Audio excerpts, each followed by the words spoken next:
Chapter 4. It Ain't Just a River in Egypt. A genie?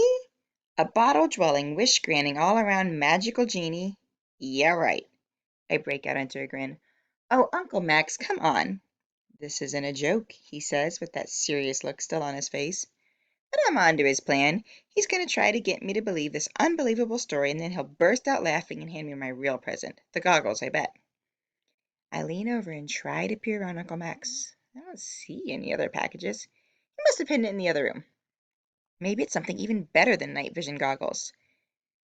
My mind races with things that could possibly be better.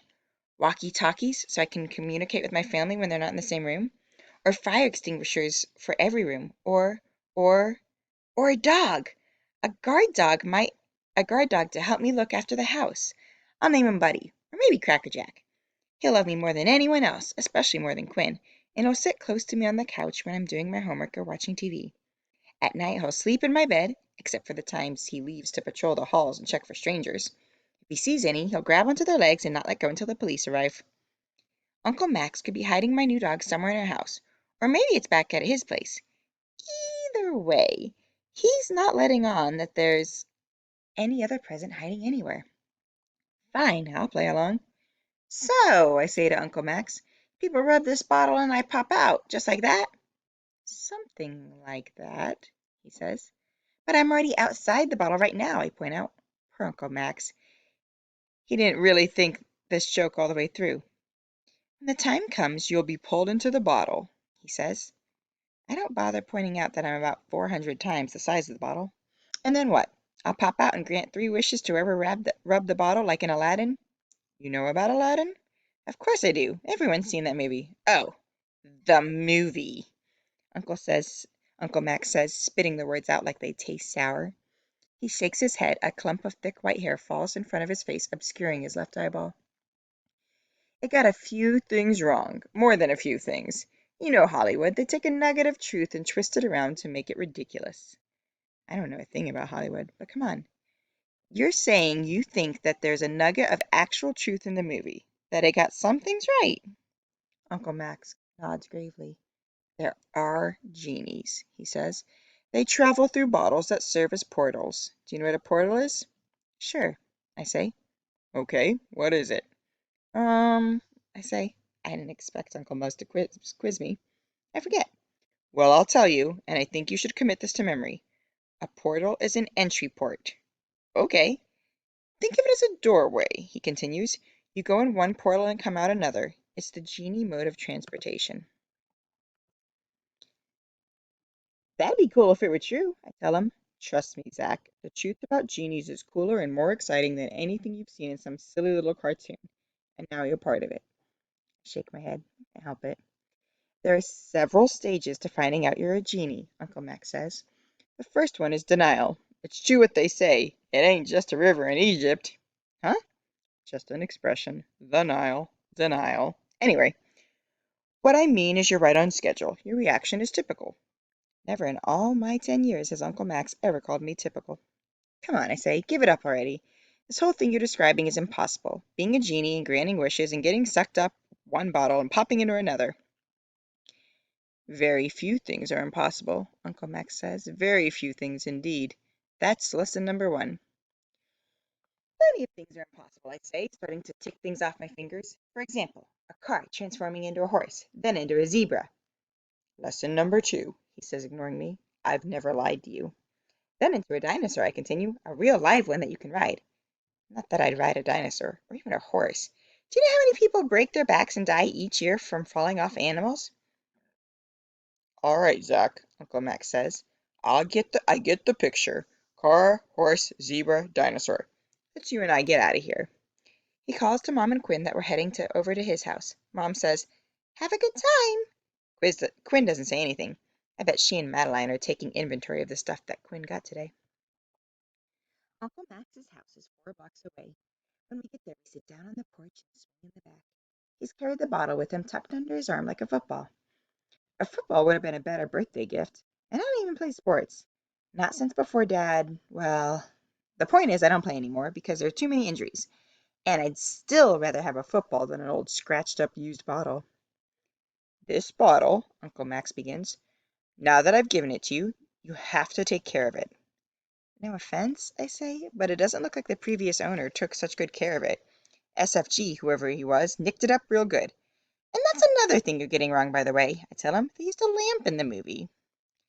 And I suppose that movie is the source of all your information on genies, Uncle Max says. Well, just so you know, stories about genies go back further in time than anything you see in movies or on television. They go back further than movies or TV shows themselves. I wave him off. Yeah, sure. Zack, look at me, Uncle Max says. I look at him, at his wild white hair, his curly mouth, his bright candy-colored shirt. Have I ever lied to you? It's true. He may have wacky hair and talk kind of fast and short plate sometimes, but he's no liar. He told me the truth about getting your blood drawn. It hurts, no matter how tiny the needle is. He told me the truth about liver. It may be good for you, but it tastes disgusting. And he told me the truth about my dad. All the other adults around me were acting like he'd recover and my life would go back to normal. But it was Uncle Max who told me Dad was hurt bad, so bad he wasn't going to get better. He was going to die, and my life would never be the same again. So maybe he's not lying now either. Suddenly I get it, and what I get makes me really sad. Well, Uncle Max says, waiting. You always tell me to look beyond what people say, I tell him. He nods. So the thing is, yes? How can I explain this? You're kind of, well, old, I tell him. Not even kind of. Uncle Max is really and truly old. He won't tell anyone his real age. If someone asks him, he says, I'm as old as the rest of me, whatever that means. I don't think about Uncle Max's age so much because he acts young. Most old men are retired, not transponding or whatever it he does at his job. And they're not riding roller coasters either, or running around New York City all day without getting tired. But right now I'm noticing just how deep the line in Uncle Max's forehead are, as if they've been carved that way. And he has so many crinkles at the corner of his eye, I can't even count them all. No offense, I continue. It's not that I think you're lying about the genie business, but maybe you're confused. I heard that can happen to old people. Uncle Max makes a humph sound again. Guess I hurt his feelings. I feel bad about that, but more than that, I feel worried. People die from old age. There's nothing anyone can do about it. Take off your shoe, Uncle Max says. Huh? Your right shoe. Take it off. All right, I say. I take it off. Sock too, he says. Okay. My sock used to be white, but it turned pink from soaking up the calamine lotion. I peel it off, and Uncle Max reaches for my foot. He pinches the big toe between his fingers. At least he doesn't care about how badly my foot stings, or that it's pink and slippery. You see this mark? He says, right here.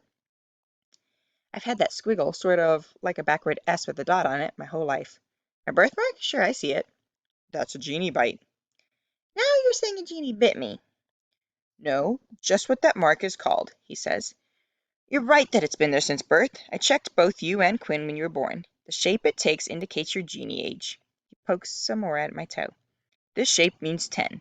So sometime during the year you're 10, your powers will emerge. My voice is super soft, almost a whisper when I say, Uncle Max, I think you need to see a doctor. I think you have the Alzheimer's disease. You mean Alzheimer's? Is that what it's called? Yeah, you should really talk to someone about it. Is that so? He asks. I nod miserably. Mr. Walden, my science teacher at Pinemont Elementary, is fond of saying the most likely answer is usually the correct one. And what's more likely in this case? That I'm a genie, or that Uncle Max is sick and mistaken? Well, okay then, Uncle Max says. I figured it would come to this. Come to what? I ask. But instead of answering, he licks a finger and twirls it in the air. Watch your foot, he tells me. Why is Uncle Max so obsessed with my foot? Is that something that happens right before an old person dies? I'm so worried about him, I don't know what to do.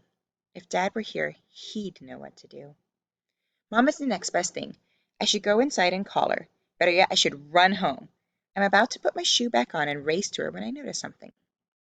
The mark on my big toe has turned bright purple. It's been pale pink my whole life. Could it be a reaction to the calamine lotion? I've never heard of an allergic reaction that turns birthmarks different colors. Wait, now it's blue. I blink a bunch of times really fast, and now it looks like it's flecked with glitter. I press the balls on my hands hard onto my eyeballs. When I remove them, my whole foot is shining like there's a light bulb inside of it. My heart is boom, boom, booming in my chest. I want to scream, but my voice is caught in my throat. What's happening to me? Is my foot going to fall off next? Or worse, am I going to die? People can die from allergic reactions, you know. I turn toward Uncle Max. He's changed. His white hair is combed smooth, slick back. His mouth is set straight. Everything about him seems polished and powerful. It's him, but it's not him. Check it out, over there, Uncle Max says. Holy smokes, there's a car on the lawn. When did that get there? Now it's turning into a horse, and I'm hurling through the air towards it. I manage to land squarely on its back. It starts running around in a circle, faster and faster. I'm clutching on for dear life. Beneath me, the horse changes to a zebra, then a dinosaur. A dinosaur? That's impossible. This is all impossible. Horse, car, horse, zebra, dinosaur. Wasn't that it? Uncle Max says, cackling. I'm hanging onto the dino's neck as tightly as I can. It slows to a trot, then stops completely. Then poof! It's gone. I fall to the ground. Uncle Max is at my side. He scratches his hair with his fingers, and it's back to its floppy style. So you're I say, you're I can't even get the words out. Genie, he finishes for me. Yes, I am.